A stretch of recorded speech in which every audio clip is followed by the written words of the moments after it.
I'm going to preview the Baylor at BYU women's volleyball game, which will be played on October 10th at 8 p.m. Central Time on FS1. There will be live stats as well. Baylor's coming off of a 3-1 loss to TCU, number 22 TCU. In order to be 10-4 overall, 2-1 in the Big 12. One team left in the Big 12 that's undefeated in conference play, and that's Kansas. But that's besides the point here. While BYU, on the other hand, is 9-5 overall and 2-2 in the Big 12. And yeah, they actually lost the last two games, believe it or not. At Arizona, 3-2, and then number 15 Arizona State, 3-0. But that was on the road. So, just to give some context, and they're 9-5 overall on the season. But they're 8-1 at home. That's the big number to keep an eye on. And I expect BYU to play ticked off in this game, to say the least. We will see about the rankings for BYU, whether or not they're going to be ranked or they're just going to be receiving votes. We'll just see about that. Now, what are some players that keep it on for BYU? And I'll put that in the description below in terms of the stats and the roster. And I apologize for looking down because I cannot memorize all this stuff here. So Kate Pryor, and just go right ahead and mention it. I know she's only played 25 sets this year. Number 1. A 6'4" opposite / middle blocker that is a junior.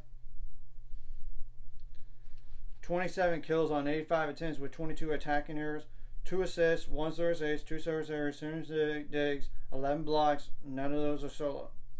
Then the next player is Ellie Mortensen, number 2. A 6'2" outside hitter that is a freshman. 139 kills, which is second most on the team, on 328 attempts with 54 attacking errors. 10 assists, 13 service aces, 19 service errors, 13 receiving errors, 63 digs, 12 blocks.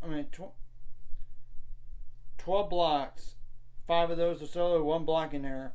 Now Hannah Billeter, Billetter, number 4,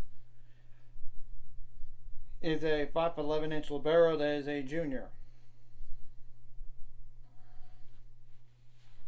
1 kill on 3 attempts with 1 attacking error, 36 assists, 15 service aces, 26 service errors, 12 receiving errors, 119 digs. That's it.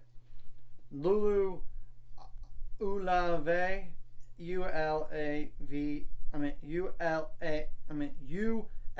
if I could speak here. Number 5. A 5'8" libero that is a freshman.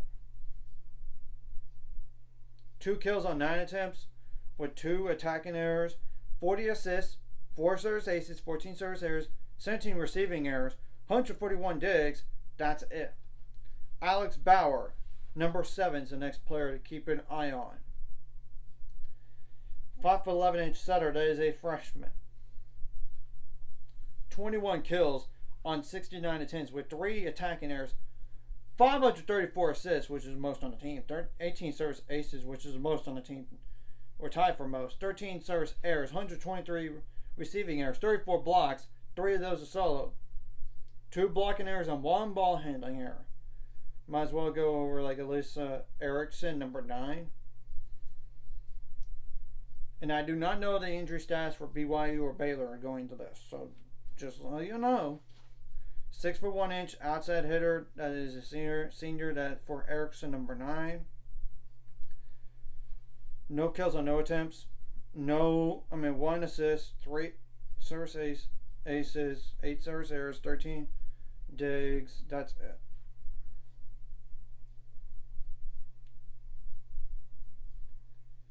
Now Claire Little, number 12, is the next player to keep an eye on. A 6'3" outside hitter that is a sophomore.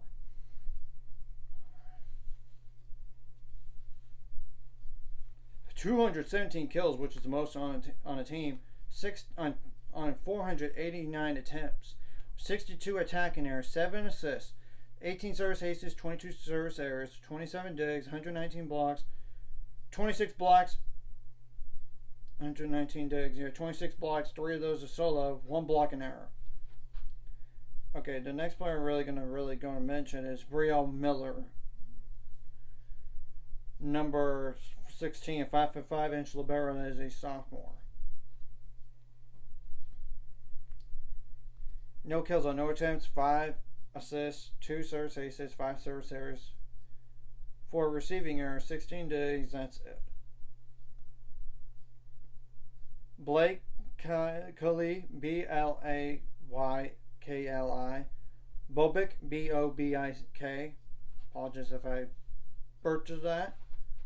A 6'1" outside hitter as a freshman. 59 kills on 177 attempts with 35 attacking errors, 3 assists, 2 service errors, 2 receiving errors, 12 digs, 33 blocks.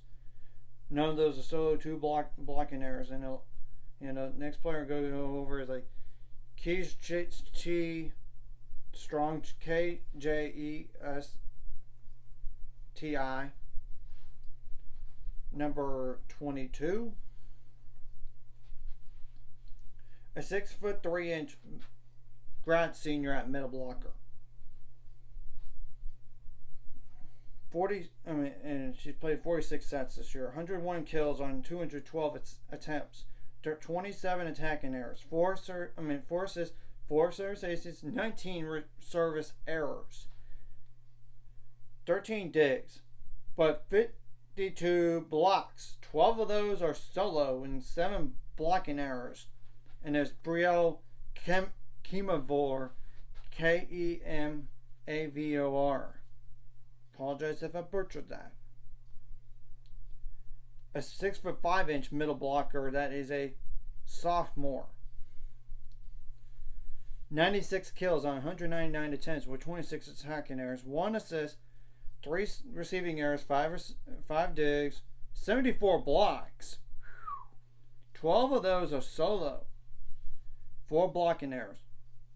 Obviously, what you did wrong last match, Baylor got corrected into this match, and you got to hit it at a higher percentage in terms of the kills here, and you got to be better on side outs and whatever you did right last match, bring into this one.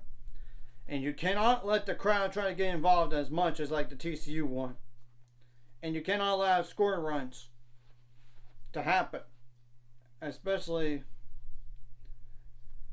like a 7-0 run or a 9-0 run, or get down so quickly in sets and you try to climb back in it, but you can't ultimately finish it strong and get those sets. I mean, look at set 1 and look at the last set.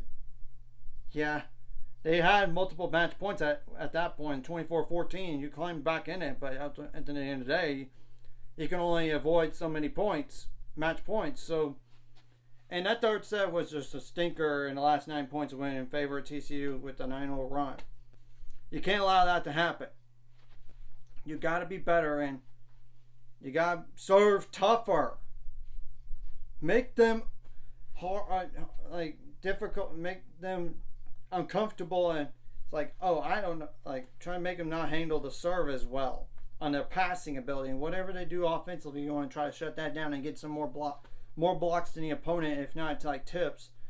Though if the tips go on the other side of the net though, and it goes out of bounds, there's nothing you can do but except like maybe adjust your positioning and all that, especially with the hands, and obviously if it barely hits off of you, then it goes on your side of the net. Try to dig that ball if you can, and don't let them outdig you in this match. I mean, that's the truth. And the matter is, and when you have a set lead, protect it. It's just telling the truth, and not just start fast in sets and then let them come back. Extend it. Keep them at bay. I mean, that's the thing. And all this, and who knows about BYU is going to be ranked or not, but that's besides the point here. And I would not sleep on them. They're angry, coming off of back-to-back losses. Yeah, I expect them to play ticked off, but you need to play ticked off too. You're coming off of a loss yourself. I mean, that's the thing. And you got to limit your attacking errors as much as possible. And if they do attacking errors, that's different. And you don't want to have like net violations. Even like you can't. And even if it's like you touch the net and it was outside the antenna, that's different than the middle of the court. But still, you don't want to do that. Footballs, you don't want to have those rotation errors. Obviously, if the opponent does it, you gotta take advantage of it. And if they serve tough at you, you gotta find a way to pass the ball well, and try to limit your overpasses and free balls as much as possible to try to force them to do that. Instead, on like the overpass, if the free balls, if they do a free ball, you gotta take advantage of it. And it does make a difference to win these long points, especially if it's like a match that's tight and it could swing momentum wise, and you've got to bring energy, unlike the last match. And that's the truth. And I'm sure Ryan McGuire and staff are going to look into fixing all those problems against TCU into this one. I'm sure of it. And of senior leadership too in all this.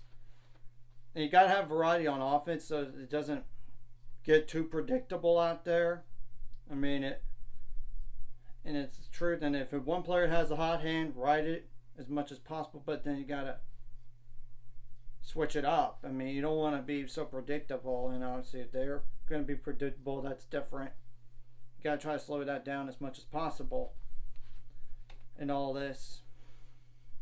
And you got to make adjustments on the fly. From set 1 to set 2 to set 3 to set 4, set 5 potentially, but hopefully you don't get there. But just, and if you do get there, try to find a way to win all those points and get a lead quickly. I mean, or as soon as possible, and keep the lead and protect it. And I just honestly think maybe this team had a letdown compared to that Arizona State match when there was like a top. Arizona State was number 14 in the country, and you beat them, and all this. And TCU was a very solid team. Don't get me wrong, but you didn't play your best, and it just happens sometimes. And just gotta put the last match behind us, focus on this one, and take all the frustrations out on BYU, and get the crowd out of the game as much as possible. And I don't care about the on the calls either. You gotta make plays to win, whether it's a block or a service ace. And obviously, you don't want them to get service aces on you as much as possible, while you want to get some service aces on them, and all this. And obviously, you don't want to hit the ball get so many service errors, but you gotta serve tough.